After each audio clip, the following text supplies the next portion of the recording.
Ei você, leitor e leitora do Portal do Holanda, eu sou Humberto Amorim e estou de volta para apresentar mais uma entrevista nesta semana, que começou ontem, não é? E essa entrevista, novamente, vai abordar uma personalidade que vai tratar com a gente, como sempre, de um assunto do nosso maior interesse.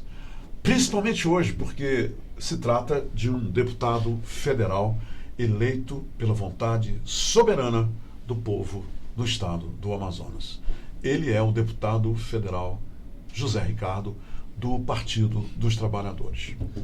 A partir de agora a gente vai conversar com ele. É a primeira vez que ele está sendo entrevistado aqui pela gente, como deputado federal, e também é a primeira vez que a gente vai abordar assuntos referentes ao dia a dia de Brasília, do seu mandato e, logicamente, da atuação da nossa bancada federal e tantos outros assuntos que, com certeza, irão fluir aqui entre mim e o deputado José Ricardo. Então, vamos lá. Essa entrevista, com certeza, tem um quê de muito interessante, muito mesmo. Tá bom? E vocês sabem o que eu quero dizer. Né?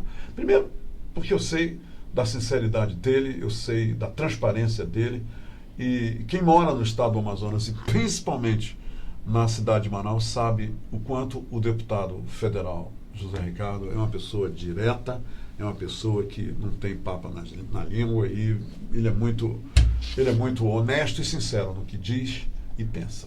Ok?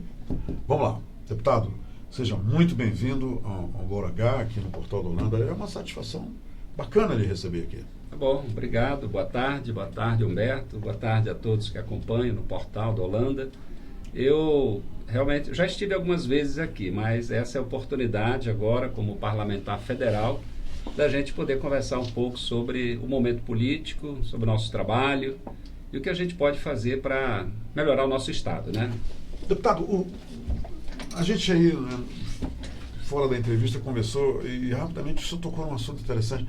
O senhor poderia nos compartilhar com a gente o início da sua carreira política, até porque eu já sabia do seu envolvimento muito forte, muito ativo com a Igreja Católica. E o senhor é de um partido de esquerda, o PT. E também o senhor tem uma característica fantástica, é um rótulo que se tornou muito popular em Manaus, que é aquela Kombi que o senhor utiliza e utilizou em todas as suas campanhas. Quer dizer, a gente, durante a época da política, viu uma Kombi, alguém em cima, e isso remete sempre para o senhor. Nos fale desse começo, por favor. Pois é, eu falava, né, antes que nunca pensei estar na política. Na verdade, eu me formei em economia na Universidade Federal do Amazonas, trabalhei no Distrito Industrial, sempre tinha que trabalhar, estudar, e aí eu comecei a trabalhar na minha área de economia. Depois tive a oportunidade de participar do Conselho Regional de Economia, que é a entidade que congrega os profissionais, presidi a entidade. O Corecon, né, Amazonas? E sempre fui convidado para participar de movimentos sociais, como o Movimento pela Ética na Política. E o padre Humberto Guidotti, que coordenava o Centro de Direitos Humanos da CNBB, ele sempre falava: olha, Zé Ricardo, é importante que você que está engajado na igreja, eu sempre participei da igreja católica, né, com um grupo de jovens, depois trabalho de formação, pudesse, quem sabe, estar na política partidária também. Então ele estimulou, fui convidado para estar no Partido dos Trabalhadores, me filiei, mas o momento decisivo foi quando a Igreja Católica estava discutindo o tema da política na campanha da fraternidade no ano de 1996.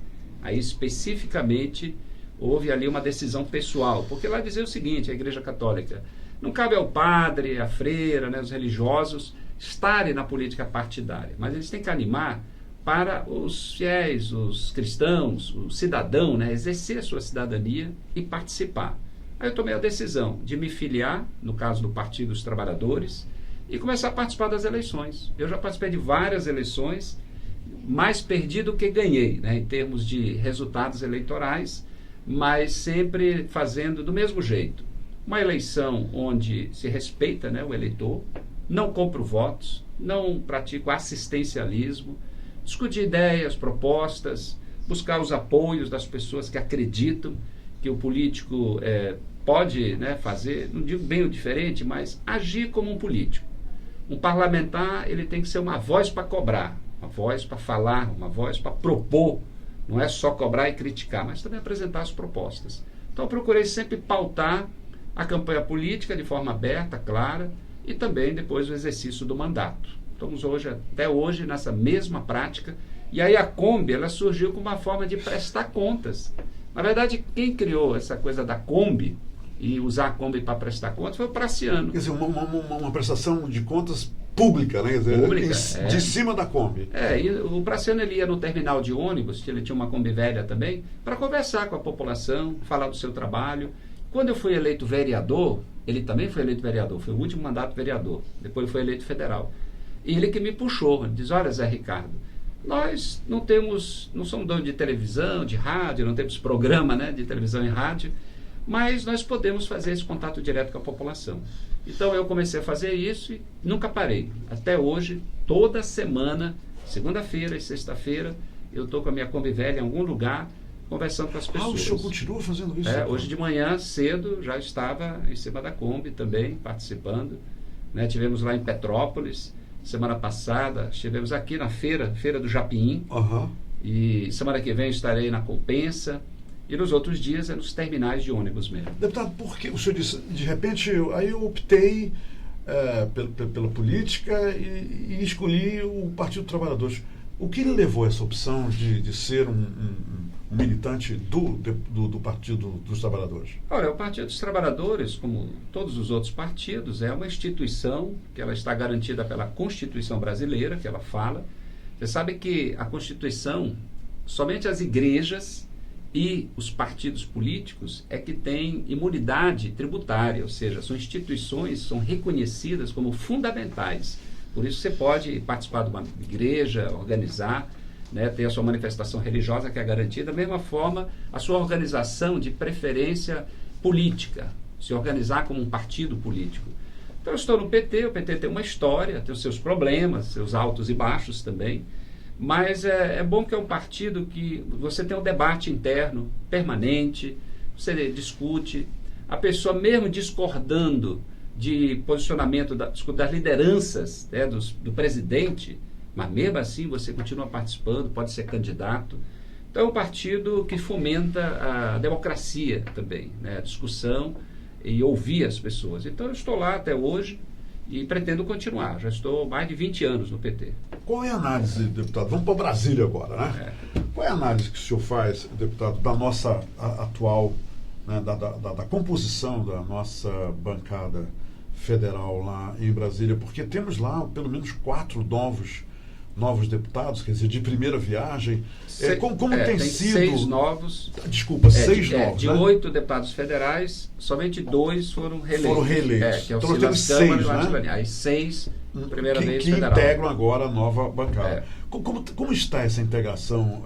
Até porque tem 4 que eu sei, né? Eu entrevistei aqui, são novos e também, no caso, pertence ao PSL, tem outros pensamentos em relação de apoio ao governo que está em Brasília. Como tem sido essa integração, deputado? Ora, em relação à bancada do Amazonas, os 8 deputados federais, quando se trata de temas, de assuntos de defesa do Estado, estamos todos juntos. Nós já estivemos em audiência com o ministro da Saúde, toda a bancada federal, tivemos com o ministro da Infraestrutura, toda a bancada, tivemos com o presidente da República, o Bolsonaro também, os 8 federais e os 3 senadores também, e algumas outras pautas. Então, acho que quando se trata de defender a Zona Franca de Manaus, defender investimentos para a infraestrutura do Estado, investimentos na área social, né, principalmente na saúde, na educação, a bancada está junto, né? Essa é uma pauta comum. Cada um tem algumas questões próprias. Tem os parlamentares mais próximos também do governo, tem outros que são da base de apoio, mas até agora também não teve aí nenhum posicionamento mais complicado, ou seja, está todo mundo num bom relacionamento por hora. Por quê? Porque nós temos decisões que têm que ser tomadas, né? Nós temos que, por exemplo, a Zona Franca de Manaus é a reforma tributária. Nós temos que cobrar que haja uma garantia de que a Zona Franca não vá ser prejudicada. Hoje, como está o projeto que está em tramitação lá no Congresso, prejudica a Zona Franca. Por Aí que, todos deputado? questionam. Por quê? Qual é a parte desse projeto? Porque que você acha que prejudica? a reforma tributária, ela quer unificar vários impostos e acabar com o IPI, que é federal, e o ICMS, que é estadual. Acabando com esse imposto, esse novo imposto sendo criado, e não poder, a legislação não permitir que haja a concessão da redução desse imposto para a Zona Franca, ou seja, o incentivo fiscal, isso vai inviabilizar vamos dizer assim, a vida de empreendimentos para Manaus. Talvez inviabilize a competitividade, a vantagem dos que já estão aqui, que talvez vão para outro estado, se não tiver vantagem que vale a pena ficar aqui. Então essa é uma grande preocupação, além de que o estado pode ter uma redução na sua arrecadação própria, porque esse é um imposto de consumo e vai ser cobrado no destino. Então, o que é fabricado na Zona Franca é vendido para outros estados. Aí, lá no outro estado, onde é consumido, vai ter a arrecadação do imposto. E não aqui na origem, quando ele sai do Amazonas. Então, isso poderá comprometer a arrecadação do estado. Então, são preocupações que, nesse caso, a bancada está junto. Agora, tem outras questões que nós divergimos, né? Eu, por exemplo, na reforma da Previdência, na maior parte dos pontos, quase toda a proposta, eu sou contrário. E outros parlamentares da bancada do Amazonas, eu já percebi que são a favor da reforma. Qual é um ponto que o senhor veementemente discorda, é contrário e não arreda o pé? Mas o senhor pode citar, cite pelo menos três, vamos por lá. favor. Por exemplo, você tem a questão de que para receber aposentadoria, para você se aposentar, para receber o valor integral, você tem que contribuir para a Previdência durante 40 anos. 40 anos. E com 65 anos de idade. Se tiver 20 anos de contribuição, pode até se aposentar, mas só vai receber 60% do valor. Então, eu acho injusto. Você está ampliando o tempo de contribuição para 40 anos. Senão, não vai receber. Isso para receber a aposentadoria integral. Integral. Né? Se você está recebendo um salário de R$3.000, vida inteira trabalhando, chegou em 65 anos de idade, se conseguindo um emprego com 65 anos de idade. E aí você tem que comprovar que durante 40 anos contribuiu para a Previdência. Então tem que ter começado a trabalhar novo e nunca ter ficado desempregado. Então é muito difícil, vai deixar de fora muita gente. Qual é a sua proposta nesse sentido? Não mexer. Eu acho que é essa regra. Nesse caso, não. Eu acho que não ampliaria. Outra, as mulheres. As mulheres são as que mais perdem na proposta. Porque é 65 para o homem e as mulheres é 60, hoje. Eles querem ampliar as mulheres para 62. Então, as mulheres já vão ter que trabalhar mais tempo e contribuir mais tempo. Depois você tem professoras. As professoras se aposentam 5 anos antes do que os homens. Então, também querem que as professoras se igualem aos homens, trabalhando 5 anos a mais e contribuindo 5 anos a mais. A questão não é só trabalhar 5 anos a mais, é contribuir. Porque em 5 anos a pessoa pode ficar desempregada. Aí o tempo passa, não conseguiu logo um emprego, passa 1 ano, 2 anos, então vai ficando mais distante a aposentadoria dessa pessoa, porque ela tem que completar mais 5 anos. Quanto mais tempo você fica desempregado, mais distante fica a aposentadoria. E quando ela está já nessa faixa próxima de se aposentar, a idade também já está mais elevada. É mais difícil conseguir um emprego, né? Então, trabalhadoras rurais, hoje é 15 anos que homem e mulher tem que comprovar que atua como agricultor, como ribeirinho, como pescador. Eles querem agora ampliar para 20 anos, mas não mais ser apenas comprovar que trabalhou na área. Também a contribuição para a Previdência durante 20 anos. Isso é quase impossível. Muitos municípios não têm agência do INSS para atender todo o município. Mal tem na sede, que não vai atrás, a pessoa que tem que ir atrás, e muita desinformação.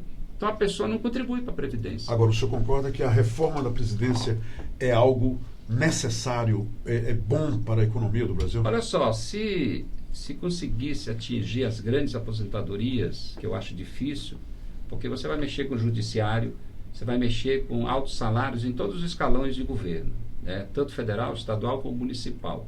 Tem que mexer com a legislação estadual, porque tem regimes próprios, né? Cada estado tem o seu regime de aposentadoria.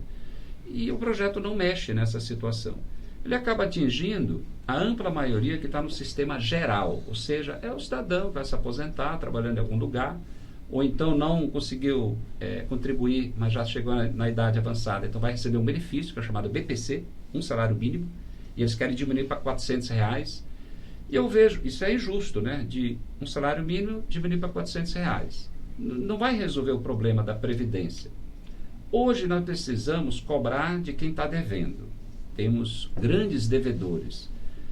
Eles querem arrecadar R$ 1 trilhão com o tempo maior de contribuição da Previdência. Você está falando de empresas, né? Que Empresas, devem a Previdência. Principalmente grandes empresas.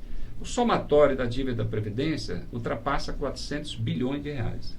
Se você vai olhar dívidas de outros impostos e contribuições, PIS, COFINS, é mais os 300 e poucos bilhões.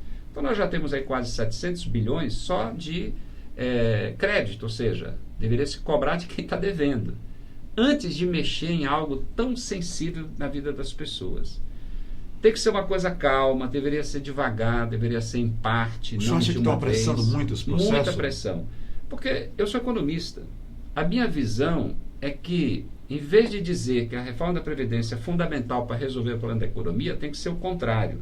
Nós temos que ativar a economia para gerar emprego, ampliar os investimentos, atrair capital estrangeiro, não, privado, para investir, porque isso vai aumentar a arrecadação pública, isso vai gerar emprego e aumenta a arrecadação da própria Previdência, e com isso você já vai se aproximando de um certo equilíbrio.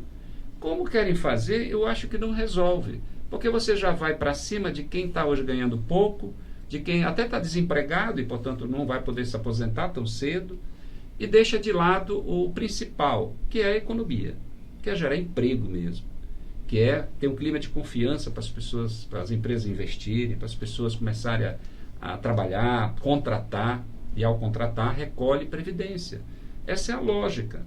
Então, eu sou contra a proposta porque ela não vai resolver a curto, médio prazo, talvez nem a longo prazo. E a curto prazo temos que gerar emprego.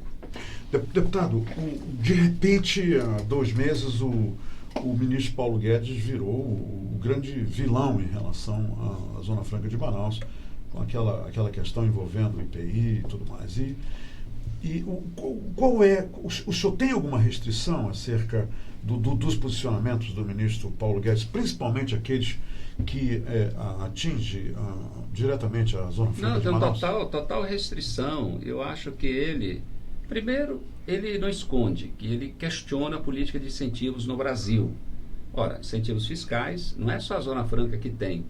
Toda a indústria automobilística, ela existe porque sempre teve incentivos e subsídios, incentivos fiscais e subsídios. Quase todos os setores da economia principais do país sempre viveram disso. E, ao mesmo tempo, de recursos públicos, recurso emprestado, BNDES, mas recurso disponível para o setor privado. Ele questiona uma série de questões aí nessa área.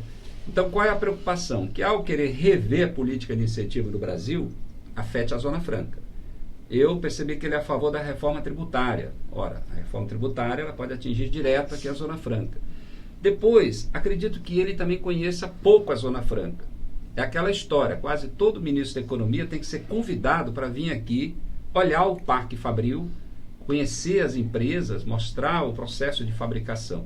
Nós temos que insistir. O senhor nunca teve a chance de se aproximar dele e fazer esse convite? Ele já esteve em audiência pública, não deu para pessoalmente falar. A bancada do Amazonas, uma parte dela, aliás, a maior parte, esteve numa reunião com ele. Naquele dia eu não estava, eu estava numa outra agenda, conversaram com ele.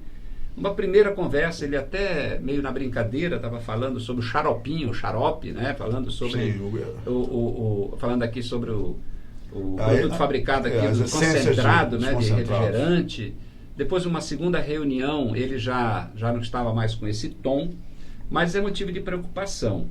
Teve um requerimento já aprovado na Comissão da Amazônia. A vinda dele a Manaus é fundamental, o senhor acha, para conhecer o polo e tudo mais? Tem uma audiência agendada, ainda não está fechada a data, mas deve ser agendada com o ministro na Comissão da Amazônia.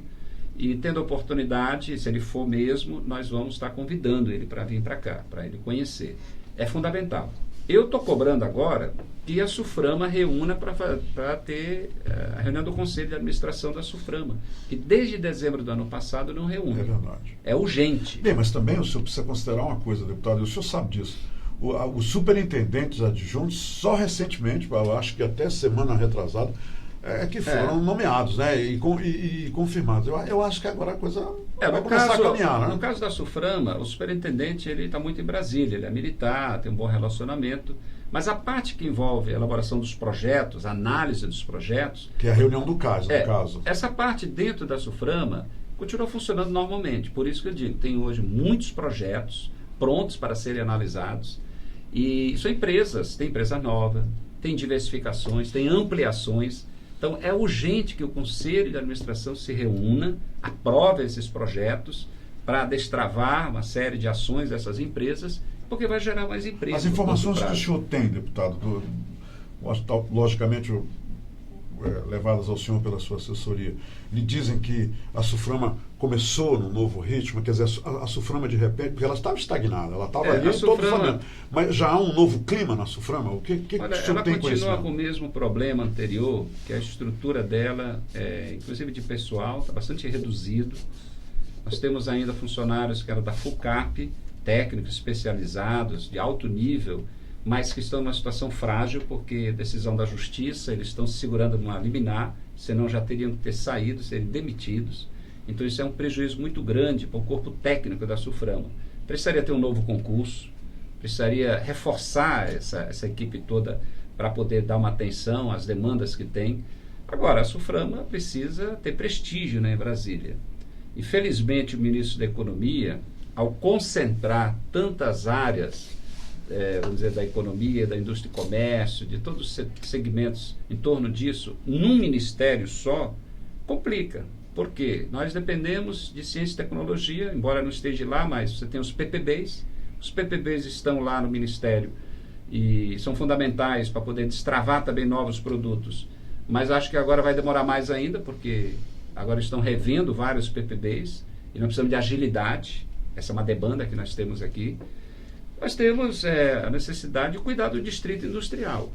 Agora, finalmente, a prefeitura, através de recursos federais, uma parceria, está tapando os buracos.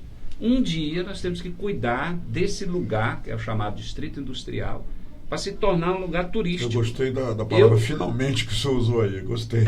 Eu defendo que o distrito seja parte de um roteiro turístico. Uma pessoa chega em Manaus, vai visitar tudo que tem que visitar, mas tem um lugar a mais, que é o distrito, conhece fábricas, ver como é que se fabrica uma moto, um aparelho de som, um celular. Mas o distrito tem que ser um lugar bonito, arborizado, ruas boas, bem iluminado. Não só para o turista, para todos nós, para você circular, para você convidar alguém, um investidor. Aí chega no distrito, é lixo, horrível, é buraqueira, horrível. É um ambiente, um trânsito ruim, transporte coletivo também, ali às vezes dificuldade dos próprios trabalhadores. Uma área de insegurança durante a noite. À noite, muitos, por devido dos turnos, saem, é o maior perigo. Sim. Então tem que cuidar do distrito, que isso faz parte, né, de uma ação que pode atrair empreendedores, pode atrair turistas e levar uma imagem melhor, porque a pessoa vai levar, olha, lá tem um polo industrial fundamental, não é zona franca de qualquer jeito. Não, lá é um parque industrial que gera emprego, divisas para o país, para o Estado, e temos que levar isso para o governo federal, para eles verem que isso aqui é importante. Deputado, como um deputado federal eleito pela soberana vontade do povo do Estado do Amazonas, através das urnas, o senhor vê o que em termos de futuro para o Brasil? Com o governo, logicamente, o governo do presidente Bolsonaro, também foi eleito livremente pelo povo. O senhor vê com otimismo que as coisas podem melhorar, quer dizer, unindo a oposição, unindo os interesses que realmente sejam apropriados e mereçam apoio tanto da oposição quanto da situação. O senhor antevê aí um bom futuro para o Brasil, resolvendo essas questões todas que estão aí pendentes? Nós temos a questão política, né? Claro que eu estou numa posição de teórica oposição ao governo federal, mas eu sempre digo, eu não sou oposição aos governantes. Na Assembleia Legislativa, como deputado, era do mesmo jeito. O governador não era do mesmo grupo político, então eu fazia oposição aos problemas e cobrando o governador, eu continuo com a mesma visão. Bolsonaro ganhou a eleição, ele é o presidente da República, infelizmente está fazendo uma gestão muito ruim, tanto que a avaliação dele cada dia está pior nas pesquisas, até pessoas que apoiaram ele estão decepcionados, porque até agora a economia está parada, aliás está reduzindo, saiu aí o PIB que já foi negativo nos 3 primeiros meses. E a gente tem esperança que tenha alguma ação para mudar esse quadro. Por exemplo, amanhã nós vamos ter uma audiência lá em Brasília, que eu e outros parlamentares convocamos, com o ministro do Desenvolvimento Regional. O que eu espero do governo federal? Que ele olhe para a região amazônica, olhe para nós aqui, tenha uma visão de desenvolvimento regional. Esse é o foco da reunião, deputado. Amanhã vamos tratar especificamente do programa Minha Casa Minha Vida. E eu lembro desse ministro porque ele tem que cuidar também de saneamento, a área de mobilidade urbana passa por ele, obras de infraestrutura. Ele já esteve numa audiência que convocamos agora especificamente Minha Casa Minha Vida. Aí o que eu quero dizer? O governo, para ativar a economia, uma das ações é você priorizar, por exemplo, a construção civil. Hoje tem 50 mil imóveis parados que poderiam continuar as obras e gerar de imediato milhares de empregos. É o caso aqui do Amazonas. Então, a esperança é que eles olhem para a região amazônica, um olhar de integração nacional, ou seja, aqui é Brasil, aqui é uma região de fronteiras, o Amazonas é o maior estado do Brasil, divisa com outros países, tem o narcotráfico, tem as nossas riquezas naturais, porque o futuro do Brasil passa pela Amazônia. O futuro do Brasil passa por investimentos maciços na área da educação, de ciência e tecnologia e na pesquisa.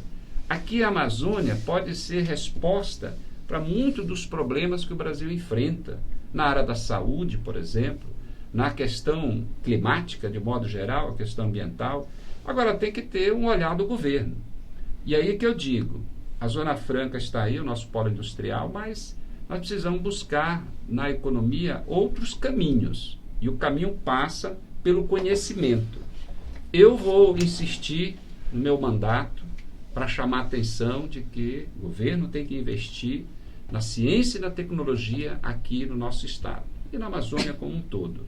Porque aí nós vamos responder a questões que nós sempre discutimos. A biodiversidade, que nós temos que aproveitar e transformar em produtos, serviços, emprego e oportunidades. Agora tem que ter investimento em ciência e tecnologia, senão não vamos sair do lugar. Nós tivemos aí o movimento nas ruas Lula Livre. E eu vi muitos dos depoimentos das pessoas na televisão falando que Lula é inocente, que Lula é perseguido, que Lula é um prisioneiro, prisioneiro político e tudo mais. Como é que o senhor vê esse movimento Lula Livre? O senhor concorda com algumas das coisas que dizem que ele é inocente, que ele está injustamente preso, apesar de ter sido condenado em 2 instâncias? No caso do Lula, o movimento está crescendo, né? Lula Livre. Agora é assim, se o Lula tivesse que pagar por alguma coisa, eu acho que ele já pagou, foi preso, já está mais de 1 ano. Nada foi comprovado que realmente ele tem patrimônio, desviou dinheiro. Tem essa história do apartamento mal explicado, que na verdade ele nunca morou lá. Então eu acho que é correto o movimento, deixa o Lula livre, deixa o Lula cuidar. O Lula sempre teve esse amor pelo nosso estado, o Lula investiu muito aqui no Amazonas, o povo se lembra muito bem do Lula com os programas sociais, Minha Casa Minha Vida, o Luz para Todos, Bolsa Família, as universidades. Nós vimos agora que os estudantes foram para as ruas questionar os cortes de recursos na área da educação, da Universidade Federal do Amazonas, do IFAM, tão precioso, tão importante para o interior do estado.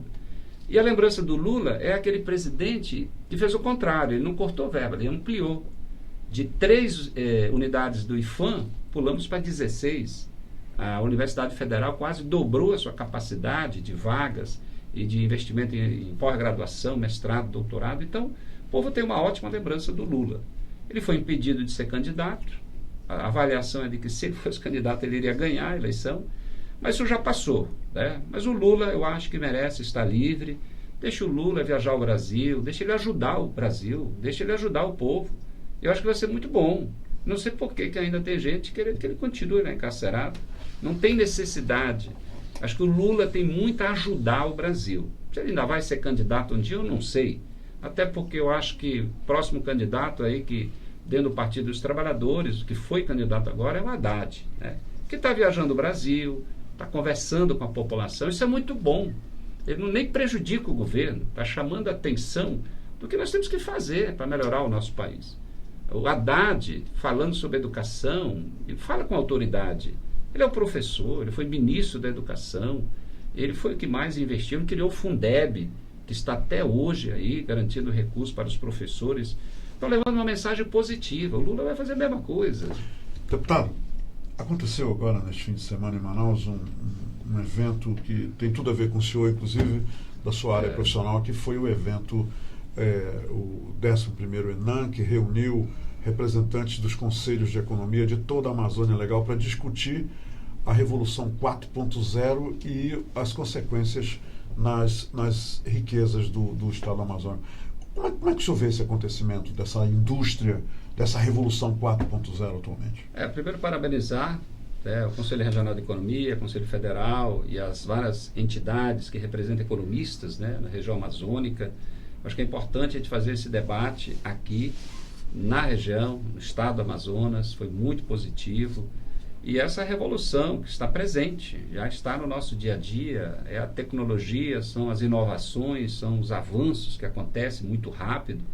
E numa empresa, principalmente de indústria, que você vai automatizando, vai robotizando, mas ao mesmo tempo você tem que ver o espaço no mercado de trabalho das pessoas, a formação, a questão do que se exige para esse novo momento da história mundial, e também aqui do nosso país. Nós precisamos preparar a mão de obra, a formação mais específica é um desafio. Por isso que, volta à história, nós temos que investir mais em educação e não cortar. Eu estava lendo agora, por conta dessa crise do Brasil, em outros lugares, tantos articulistas sempre lembrando da história de alguns países, que exatamente no momento de crise é o que mais investiu em ciência e tecnologia, no conhecimento, na educação, até para já preparar as pessoas, para quando o país sair da crise, você já tem gente para tocar o barco e o país não parou também, né? Não pode. O Brasil é o país que tem tudo a ser feito ainda, país com 200 e poucos milhões de habitantes, diferente de outros países, tem 1 bilhão, como a Índia. Aqui temos 200 milhões, um país grande, com muitas riquezas, mas nós precisamos cuidar das pessoas, cuidar do povo, cuidar dos jovens. É uma tristeza você ver muitos jovens, às vezes, por aí, sem muita perspectiva. A escola, que acaba na escola, devido à qualidade da escola, muita desistência, repetência, e às vezes não consegue nem terminar o ensino fundamental. E tem aquela ala que nem estuda e nem trabalha, né? Pois é, nós temos no Amazonas, nós temos um contingente muito grande de pessoas que não terminaram o ensino fundamental. Então nós temos que cuidar disso. Isso é uma tragédia.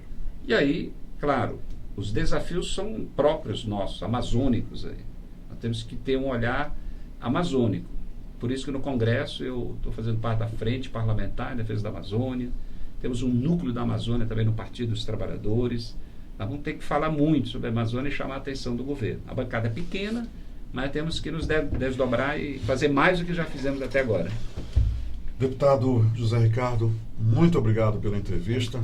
Boa sorte para o senhor e que o senhor obtenha grandes vitórias que certamente irão beneficiar, sobremaneira, os seus eleitores e o povo do nosso estado e do Brasil, porque o senhor é um deputado federal, o senhor é um deputado de todo o Brasil. Agradeço, vamos continuar nessa linha de trabalho. E dizer que, além da reforma da Previdência, a reforma tributária é a pauta, uma das pautas principais no Congresso, e é bom que todo mundo acompanhe bem isso. Acho que isso aí é fundamental, porque mexe com o futuro do nosso Estado. E, portanto, nós vamos estar debatendo esse assunto. Conte com a gente, um grande abraço aí a todos e todas que estão aí no Portal do Holanda aí. Valeu. Obrigado, deputado. Muito bem, minha gente, muito obrigado pela companhia e também obrigado à sua assessoria, que foi... Não mediu empenho nem desempenho para que a gente pudesse. Tá bom, Jane? Que a gente pudesse desenhar essa entrevista. Obrigado mesmo. Ok, minha gente. Obrigado pela companhia. Amanhã estarei de volta mais uma vez a partir das 2 horas para tratar de assuntos do seu interesse. Aqui, na Hora do H. Até amanhã. Se quero te amar e te amar e te amar muitos anos, cuida bem de mim. Então misture tudo dentro de nós.